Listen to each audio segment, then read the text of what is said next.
Timnas, JICS menyampaikan ucapan terima kasih atas dukungan yang telah diberikan oleh supporter di setiap laga yang telah dijalani.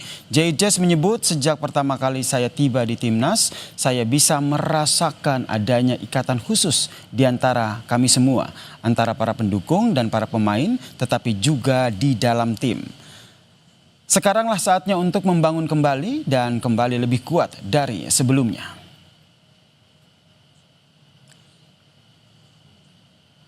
Dalam tulisan di akun Instagramnya, JICS menyatakan, saya ingin berterima kasih kepada kalian semua yang telah mendukung kami melewati suka duka. Perjalanan ini memang penuh tantangan, tetapi kalian selalu ada untuk mendukung kami. Lebih jauh soal nasib Patrick Kluivert usai gagal bawa timnas lolos ke Piala Dunia, kami membahasnya bersama dengan analis sepak bola Bang M. Kusnaini yang telah bergabung bersama kami di Kompas Petang. Selamat petang Bung Gus. Selamat petang Yasir.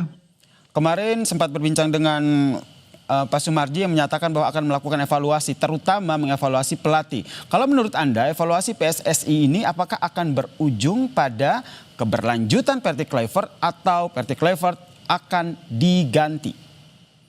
Iya, mekanisme yang formal itu kan pasti evaluasi ya, dan ini tidak hanya evaluasi buat pelatih, evaluasi buat manajemen tim, evaluasi pemain juga.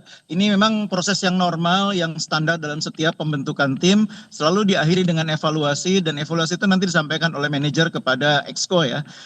Satu hal yang bisa ditangkap dari apa yang disampaikan oleh Pak Marji adalah orang mungkin kalau melihat gestur, melihat tone-nya dari apa yang disampaikan Pak Sumarji, itu sebetulnya terlihat bahwa kepercayaan tim dalam hal ini diwakili oleh manajer kepada pelatih tampaknya sudah ada di level yang agak rendah gitu ya. Dan ini sebetulnya menurut saya harus menjadi perhatian dari para pejabat teras di PSSI, dalam hal ini anggota komite eksekutif, bahwa kepercayaan kepada pelatih itu sangat penting.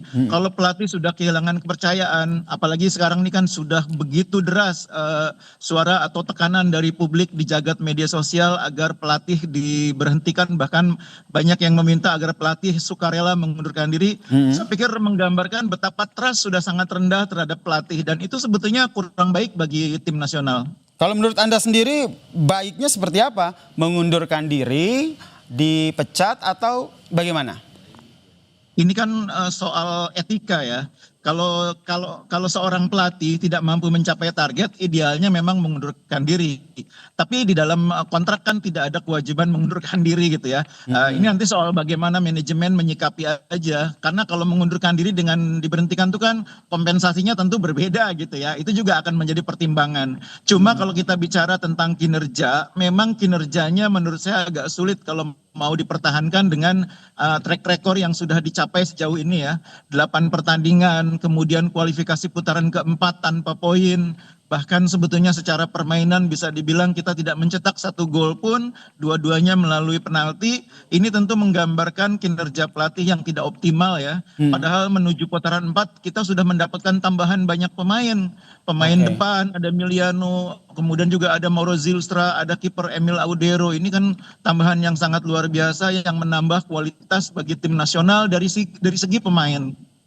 Oke, kemudian hingga saat ini memang yang baru menyampaikan statement ataupun keterangan hanya manajer PSSI gitu, Pak Sumarji. Kalau menurut Anda sendiri, Ketum PSSI sendiri yang merupakan juga sekaligus menpora kita, Erick Thohir ini perlu nggak sih memberikan pernyataan langsung soal hasil ronde 4 tanpa menunggu rapat exco terlebih dahulu? Karena biasanya kan kalau kemenangan langsung disambut dengan statement yang luar biasa begitu. Tapi ini kekalahan nampaknya hingga saat ini Erick Thohir belum menyampaikan statement resminya.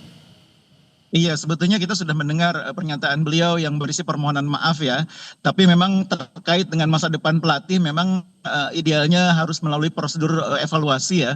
Dan Pak Erick sebagai Ketua Umum sepertinya melihat itu sebagai hal yang harus dilewati dulu.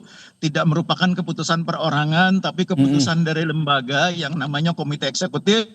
Ya kita harus menghormati itu juga sebagai bagian dari kesadaran tentang pentingnya organisasi, dalam hal ini komite eksekutif. Jadi kita tunggu aja sesudah rapat komite eksekutif nanti hasilnya seperti apa. Yang jelas kalau secara pribadi saya menganggap bahwa kepercayaan masyarakat, kepercayaan bahkan internal tim terhadap pelatih sudah sangat rendah gitu ya. Sehingga kalau mau dipertahankan itu tentu luar biasa nanti perjuangannya untuk mengembalikan kepercayaan masyarakat. Oke, berarti menurut Anda ini suara publik terkait dengan kekecewaan atas hasil ini juga harus harus diakomodir ya dalam rapat Exco ini. Nah, Erick Thohir sendiri kan ketum PSSI, kemudian juga Menpora sendiri, apakah ini juga akan berpengaruh pada jalannya rapat Exco, terutama untuk memutuskan bagaimana nasib dari Patrick Kluivert?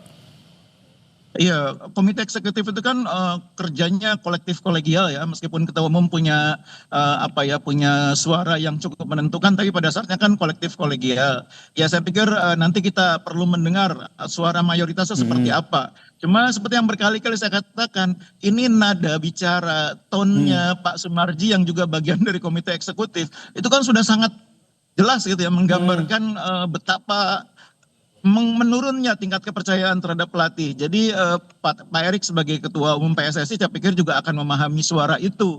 Suara mayoritas teman-teman di Exco, suara yang disampaikan oleh Pak Marji sebagai perwakilan dari tim.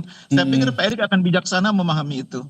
Baik, ini menarik untuk menunggu bagaimana nasib dari Patrick Kluivert. Tapi saya juga penasaran nih, bagaimana dengan nasib pemain timnas kita? Karena kalau kita lihat banyak yang sudah usianya sudah masih produktif begitu kalau untuk disiapkan dalam 5 tahun lagi. Menurut Anda ada beberapa pemain yang mungkin masih bisa dipertahankan untuk laga-laga selanjutnya? Ada Piala Asia 2027 dan mungkin Piala Dunia mendatang.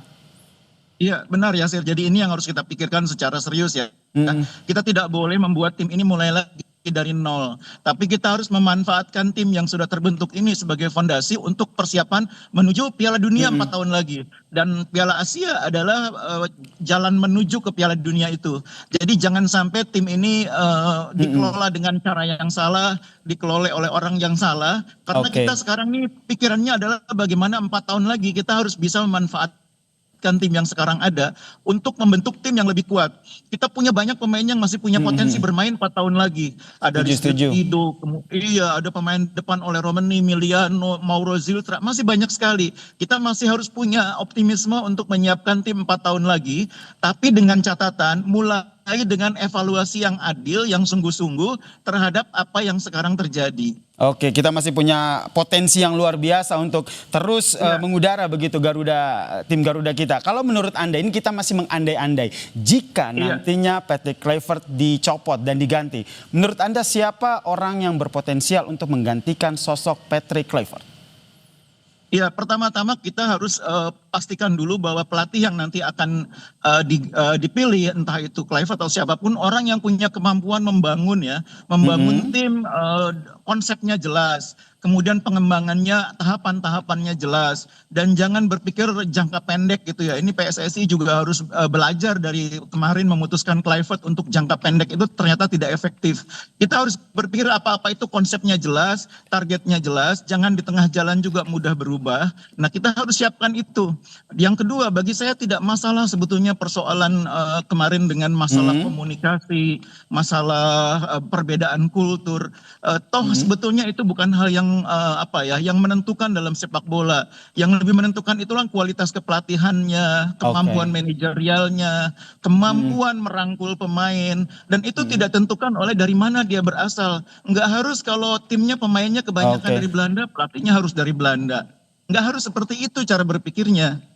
Oke, baik, menarik ya, kita nantikan siapa, bagaimana nasib dari Patrick Kluivert dari rapat evaluasi yang nantinya akan dilakukan oleh Exco ini, saudara. Terima kasih Bungkus atas pemaparannya di Kompas Petang. Salam sehat.